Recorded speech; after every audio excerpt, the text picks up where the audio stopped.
Okay, guys. So as you know, like last Wednesday, the StarkNet Foundation announced the StarkNet provisions and therefore the StarkNet token, which is not live yet. So be aware of scams. And the token will enter the market on Tuesday, so on the 20th of February.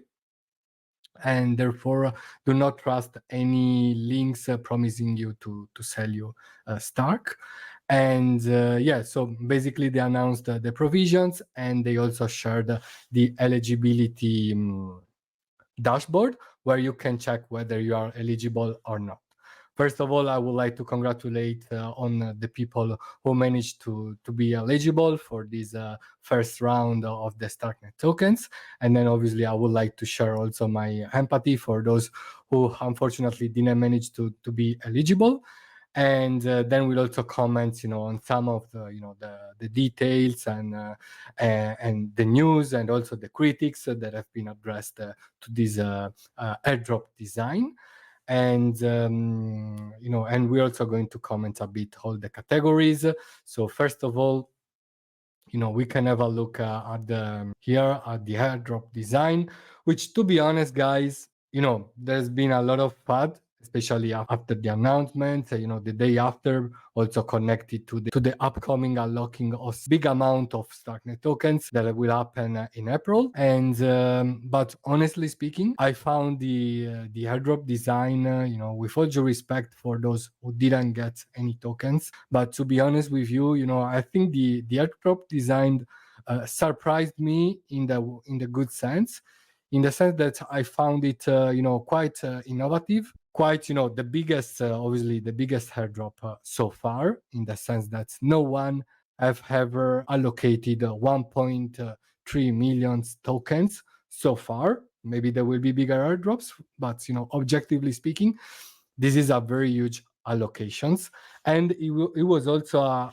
very diversified one, because on one hand, for half of it, StarkNet users were rewarded, and for the other half, there was some distributions towards early members, early contributors, and then also like StarkX users, which is a sort of ancestor of StarkNet, if we can call it like that.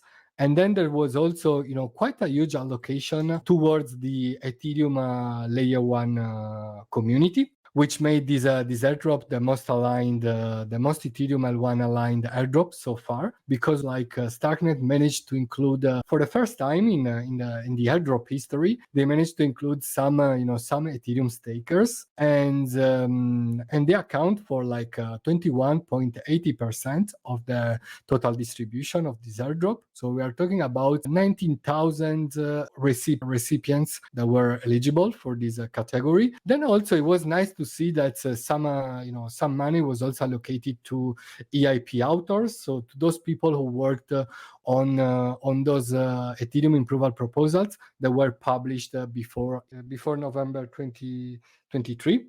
And then we also saw some allocations towards Ethereum developers, the Ethereum protocol guild members who are like core developers on Ethereum. Then there was also some allocation towards StarkNet developers, and also towards open source developers that include not only crypto projects, but also projects which have nothing to do with crypto, and which account for the top 5,000 top projects, top open source projects on GitHub. And so also it is nice to know that some people maybe who never tried crypto before, but they're like active developers in the Web2 space, for example, they're going to get some allocations, and maybe due to that they will also like discover the Web3 space. And so this was the allocation. Obviously, many people who weren't eligible, they have the right to complain, even though obviously nobody owed them anything, in the sense that obviously airdrops are like gifts. If you receive it, you need to be grateful, I guess. But if you don't receive it, it's a sort of lottery sometimes. And let's have a look at the criteria. So StarkNet users, like you should have used StarkNet more than 5 times in total during 3 separate months or more.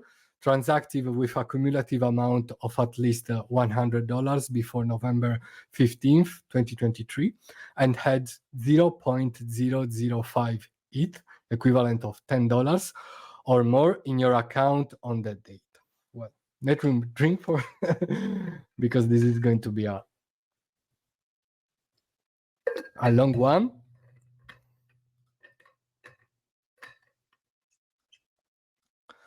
Bon dia, Telbach. Bon dia. Good morning, good evening. So, StarkNet users, as I was saying, the criteria for the StarkNet users was very, very simple, except from a point that it was the detail to prevent Sybil attacks, and as Sybil attacks we could speak about those kind of airdrop farming bots.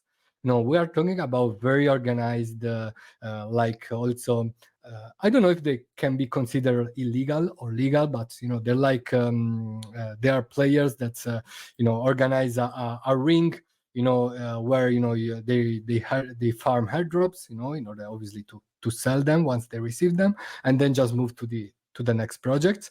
And this is becoming a business, especially during the last 2-3 years, and they also like connected to to bot accounts, Twitter. So they exercise, before the token comes out, they exercise a lot of pressure, with the when token thing, this kind of stuff. And then once the token comes out, they also exercise this kind of after drop FUD, to complain about the fact maybe they were kept out, and also to add pressure on the projects that are going to ship airdrops in the future. And these players are very they are not very good for the space, because they are total mercenaries, and I'm not talking about those genuine users who you use the StarkNet mainnet, and maybe they were farming they were farming the airdrop in a genuine way, because if you're a solo airdrop farmer, you're farming with 1-2 wallets. Nothing wrong with that, also because you give a very huge huge contribution to the network in order to stress test it and so on. But obviously, when the thing becomes like very cannibalistic, in the sense that there are like thousands and thousands and hundreds of thousands of like airdrop farming bots, it becomes also very damaging for the ecosystem in the long run. Okay, and yeah, therefore this is what it is. And these details of 0.005, I think it will set, even whether we like it or not, it will set a precedent for the projects who are going to airdrop their tokens in the future, because these kept a lot of a lot of genuine users, but at the same time they prevented a lot of Sybils, and to get the tokens, which is good. And obviously, it is said that some players, some users who use the StarkNet network a lot in a genuine way, they were kept out because at the time of the snapshot, they had like less than 0.005 ETH, which accounts for $10. Obviously, towards those people, I say that I'm very sorry. At the same time, we all know that there are gonna be more airdrop rounds. There are gonna be also a lot of projects inside the StarkNet ecosystem doing airdrops. At the same time, obviously, I can understand you could feel like entitled, but if we take this this matter like honestly, nobody owes you anything, in the sense that you didn't sign a contract, and airdrops comes and goes. And it is also like it is normal that unfortunately in the good or in the bad, some people are left out from any airdrops. And my own view is that if you, I don't know, I've been like I received several airdrops during the the last years, And to be honest with you, when you use like your main account, or sorry, your main wallet, or your main, like a couple of wallets that you use a lot, especially if you like Ethereum maximalistic, in the sense that you just use layer 2s that are based on Ethereum and you use the Ethereum a lot, it is very difficult that you will have like less than an equivalent of $10 in it as a balance. And then I can understand it can happen totally, but you know, if you use your main account, it is a bit difficult. It is a bit different for STRK because you need to create a wallet which is not your MetaMask account. So maybe you would still keep, obviously, most of your ETH maybe in MetaMask related accounts, and then maybe just bridge you know, a limited amount to STRK. Maybe it was also due to that, you know, that some people were excluded from you know, from it due to this criteria, which, however, was quite, I would say, you know, quite good to prevent Sybil attacks and bots. You know? And yeah, but obviously this resulted in a lot of FUD being spreaded, you know, also by a lot of bots, because you know, these kind of organizations that farm the airdrops also have a lot of bots. And so obviously you will get a lot of FUD, which is sometimes also like justified, as we know some of it, but yeah, you shouldn't generalize. And then, you know, let's continue with the criteria, the STRK community. So you are an approved participant of the early community member program. So a program that was enrolled during the end of the year, where active contributors in the ecosystem could apply for it.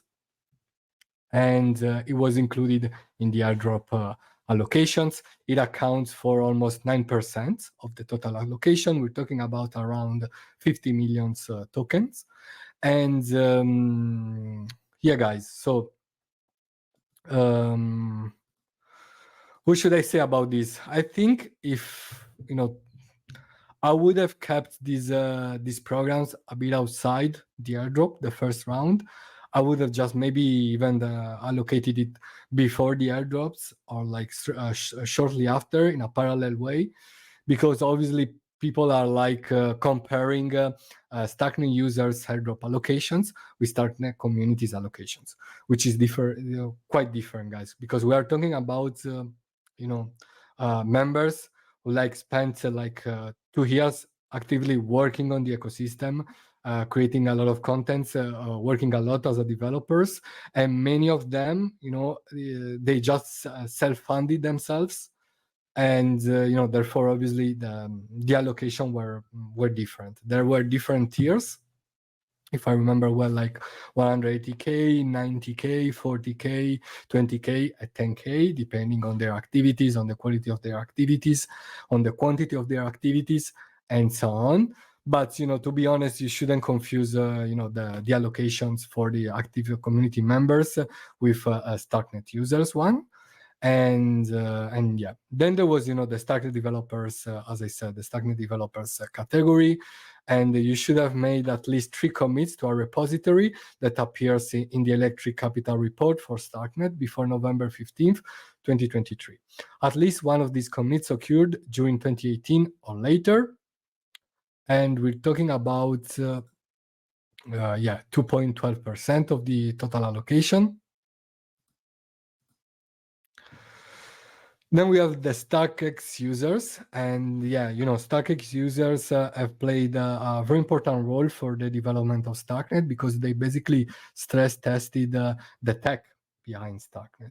Because as you remember, STRK was one of the first scalability solutions, scalability engines. We wouldn't call it L2s, but it was one of the first scalability engines and solutions that were launched like in 2020. And it was the first one, also personally speaking, the first solution that gave me the kind of L2 feeling in terms of low fees and fast transactions. And therefore, STRK decided, you know, to reward some of their users. And you should have used like the STRKX, some STRKX based hubs such as DYDX, ImmutableX, Sorare, and Diversified, now known as RenoFi, at least for like 8 times before June the 1st. And then there was like the Ethereum developers, and about Stack users, we're talking about 10% as well of the total allocations. Then Ethereum developers, so if you made at least 3 commits to a repository that appears in the Electric Capital report for Ethereum before November 15th, 2023, at least one of these commits occurred during 2018 or later, so it is similar to the StarkNet developers criteria.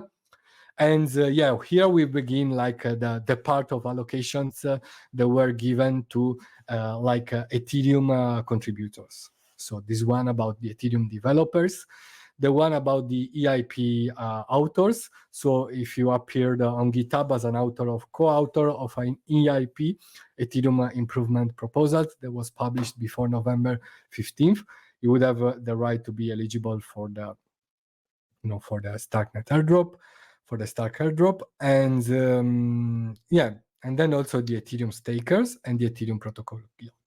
So the Ethereum stakers accounts for 22%, as I said, of the total allocation.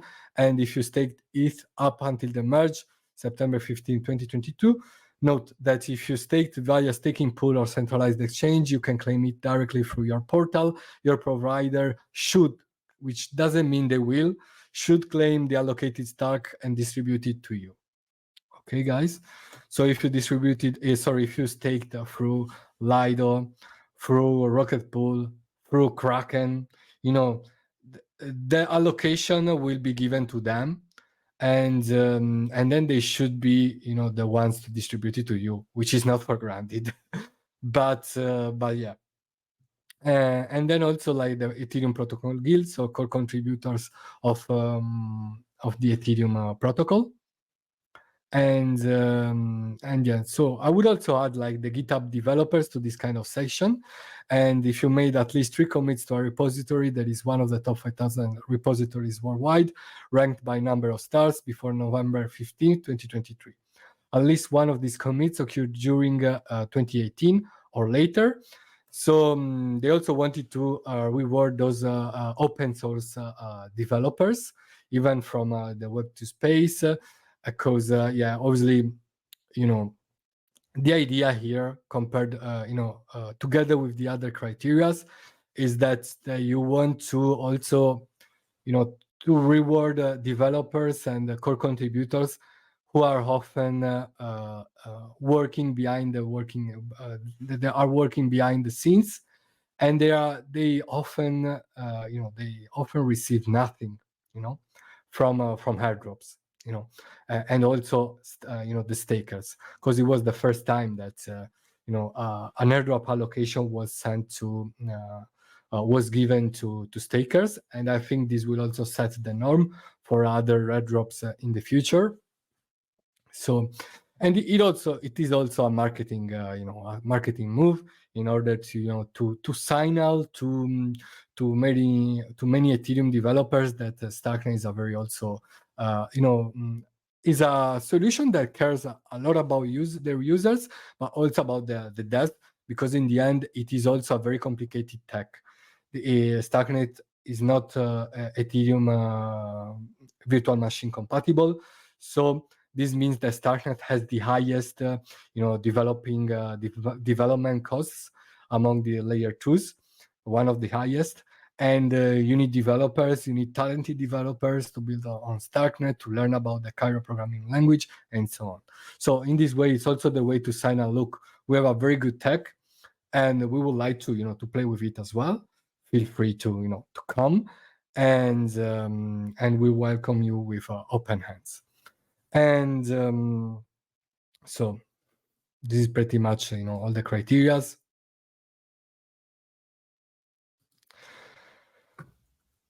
And yeah, you can check your eligibility here. There is like the StarkNet address, StarkX address using your Ethereum address, Ethereum for the stakers and protocol guild members, and GitHub. Okay.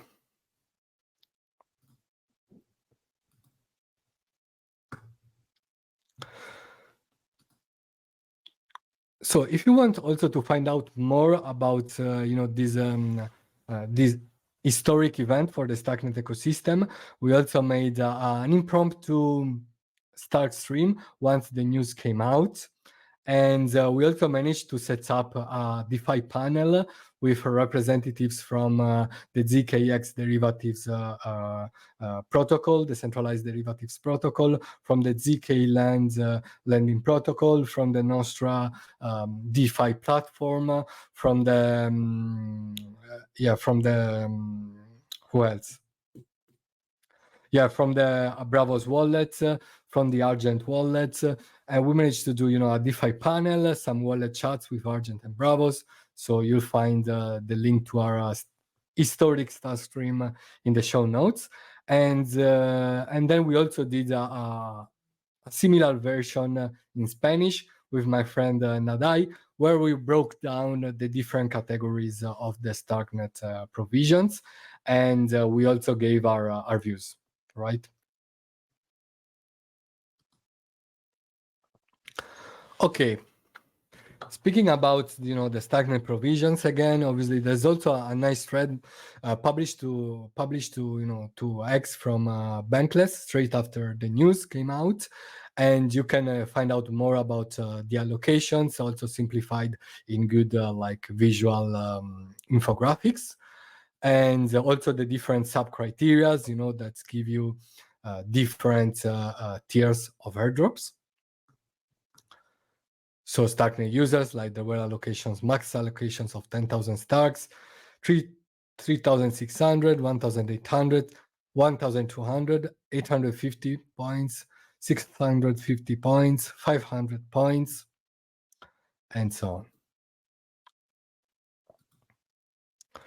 So it's also time to speak about, beyond the fact that obviously, as I said, there was a lot of FUD and critics and complaints about the fact that many people were left out due to the 0.005 criteria.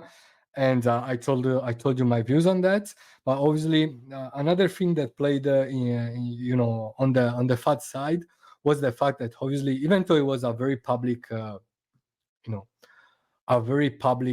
news and information. And here I'm also answering to an answer from the public here from Felix. Hello, Felix. Thanks a lot for writing this question. So, dude, just one thing. Are you not scared about how near the VCs investing got to be out? So I'm going to answer this question right now. And the thing is that a lot of FUD was given to the fact that there's going to be an unlocking of a big number of Starks tokens in the near future. We are talking about mid-April, and we are talking about, if I remember well, it should be, where was it? Here. So, to align long-term incentives of the investors and early contributors with the interest of the StarkNet community and following common practice in the centralized ecosystems, all tokens allocated to investors and early contributors will be subject to the following lockup schedule, where percentages are based on the total token supply. So up to 13.1%, accounting for 1.31 billion tokens on April 15th, up to 0.4%, 40 million tokens on April 30th, 2024, and thereafter, up to 0.8%, 80 million tokens in equal monthly installments over the next 31 months, total of 24.68%. Or 2.46 billion tokens over 31 months. Through this lockup period, token holders cannot transfer, sell, or pledge their StarkNet tokens. Delegation of voting is permitted with locked tokens, and when available, staking might also be permitted. So, what we can say here, I agree with the fact that also, I was one of those people who wasn't happy with the tokenomics of Stark when it was announced back in November 2022. And yeah, I also thought that the VC's exposure was a bit too much, compared to other raise. If we compare the raise, it's not that big, it's not that too much. I must say like around 30% raise higher than other protocols such as Arbitrum, if I remember well. But still, I admit that there's a lot of venture exposure. And another thing that played into this unlocking thing is that the Stacknet ecosystem, unfortunately, didn't manage to respect the Stacknet roadmap, in the sense that this airdrop should have happened, at least like around 6 months ago. Okay. So unfortunately, Stacknet tech is a bit more difficult than to deploy and to develop than the other than the ones being used by the other L2s, which are using the Ethereum virtual machine. Therefore, there were delays in the Stacknet roadmap. This was also said by Haley, the president of Starkware, and therefore when they did this kind of schedule, they thought to deploy the tokens, like to launch the airdrop and the token into the market around like 6 months earlier than these unlocking events. But unfortunately, this didn't happen, and now we found ourselves like the token is launching on Friday. Is launching on the market on Tuesday, and in 2 months, basically, there will be this big unlock, I would say. And I think, obviously, we don't know what the ventures funds are also going to do with these tokens. I would also add that, my own opinion, one of the reasons why they, Starkware also have to raise in this more aggressive way, is the fact that, obviously, as I was saying, Starknet tech is one of the most complex ones among L2s, and therefore, it is also the most expensive one in terms of development costs. So in the end, investors, what do? They're basically lending you money, to build your own solution, and then, therefore, like, they're lending you money, they want their interest, and yeah, that's also, I think, one of the reasons why they had to raise in a bit more aggressive way. And now, yeah, there would be this big unlock. Obviously, I can't deny that there could be a moderate selling pressure, but I think it is also on the interest of the ventures themselves that the token price grow in the long term, right? Therefore, it is in their own interest not to apply too much selling pressure, and to also use their tokens maybe in different ways that can be more beneficial for the ecosystem, right? And yeah, therefore they could also, like, provide liquidity, stuff like that. And yeah, obviously, I'm sure they would be selling some of those of those tokens. That's normal. That's totally fine as well. And I don't think they will drop 1.31 billion tokens the day after they receive it, because it would basically go against them, because most of those tokens would lose value during the time they're selling it, and it would make the token collapse in terms of price, and that would also be bad for them as well. So also, we are talking about venture funds. They are like they have a sort of reputation, and they also have to defend their reputation, right? So they everybody will be watching at their own tokens, and they will everybody will be watching at how they sell their own tokens. So they need to be careful, right? Therefore, I don't think in the long term this is gonna be a problem, as long as the tech, the Starknet tech continues to evolve, as long as the community continues to grow, continues to build as they are. The thing that hurt me the most is that there was such a lot of FUD from people who don't know anything, but anything about the Starknet community. They don't know the huge efforts that we've been doing for the past 2 years. They don't know uh, the um, the groundbreaking technology that we are developing on Starknet. The Dojo on-chain gaming engine, the Giza's AI Cairo written framework. The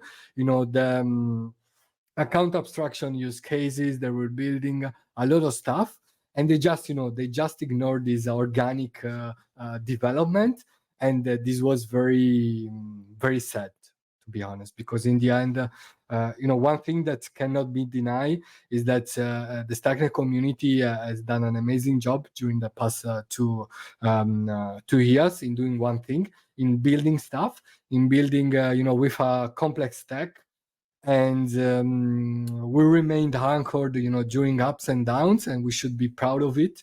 Regardless of all the fads, regardless of all the bots, we should keep on grinding and keep on building, and we'll see the results in the long term, right?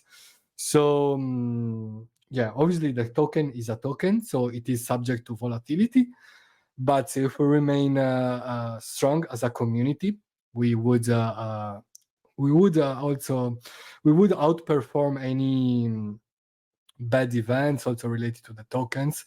And yeah, so if you believe in the in the Stacknet ecosystem, this unlock shouldn't worry you too much. And yeah, so this is my view on that. Obviously there will be some selling pressure, there will be buying pressure, because many people believe that Starknet is a very good scaling solution with a lot of potential in the long term. So yeah, do your own research, be careful, and yeah, just the suggestion that I would like to give you is that to have a look at the builders, to have a look at what is being built on Starknet, to also take with very critical thinking whatever is being said about Starknet. Just read. We can acknowledge. There is this not very ideal tokens distribution especially in the short term. But then we should also forget this was the biggest airdrop ever as well. We shouldn't forgive that many people are very happy with it. Obviously, during these airdrops, the noise made by people who are unhappy is always much bigger, exponentially bigger than the one made by people who are happy.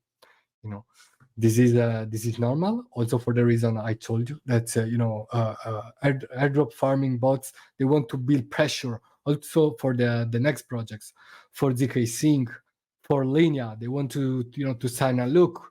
We have we have a lot of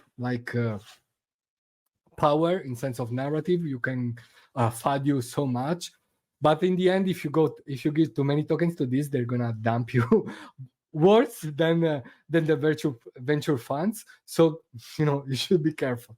If you give too much money to airdrop farmers, farming drops bots, you're gonna be wrecked by them, because they're gonna sell all their tokens. And I don't know what it is better, to have a virtual fund which is aligned with your project, than having too many bots with with tokens from your airdrop. Having said that, still I'm very sorry for those genuine users that weren't eligible. I'm very sorry, but yeah, this is what it is.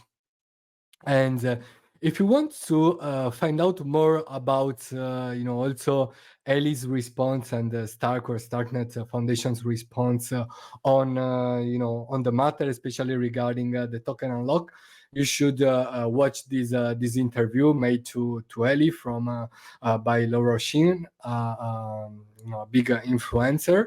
The interview itself is very good, and Ellie's answered pretty well also to some, very hot questions around the unlocking period and so on. And it is said that that she then also manipulated the clips. She made some clips using then a lot of like fads, like using these clips to twist to twist and to farm engagement around the fad, around the STRKnet airdrops. And this is very unprofessional, on my own opinion. And but in the end, that some big influencers would do anything to farm some more clicks. And I wouldn't say more, but such behaviors can be commented on their own. But as a community, we also shouldn't forget about this these kind of big influencers that they just like to they just want to farm engagement, also manipulating some honest answers. And so this is what it is. Many people follow their strategy. It's good to get clips, and also these influencers, many of them are just sponsored by the competitions. So basically they're doing also for that. This is pretty obvious. And so be careful of what these kind of influencers say. Just read, get your own considerations, and be careful. And what else? And besides that, I still think that this one was the biggest, is objectively the biggest airdrop so far. Maybe ZK Sync will do a biggest airdrop, but so far the STRK one is the biggest one. Then it's not perfect like any airdrop. Then I think it was the most innovative, in the sense that the most innovative and the most diversified. The most innovative because even so, obviously the 0.005 criteria was so hated, right? Because it excluded also some genuine people from it. But at the same time, it prevented a lot of grifters from getting the tokens, and a lot of bots from getting the tokens.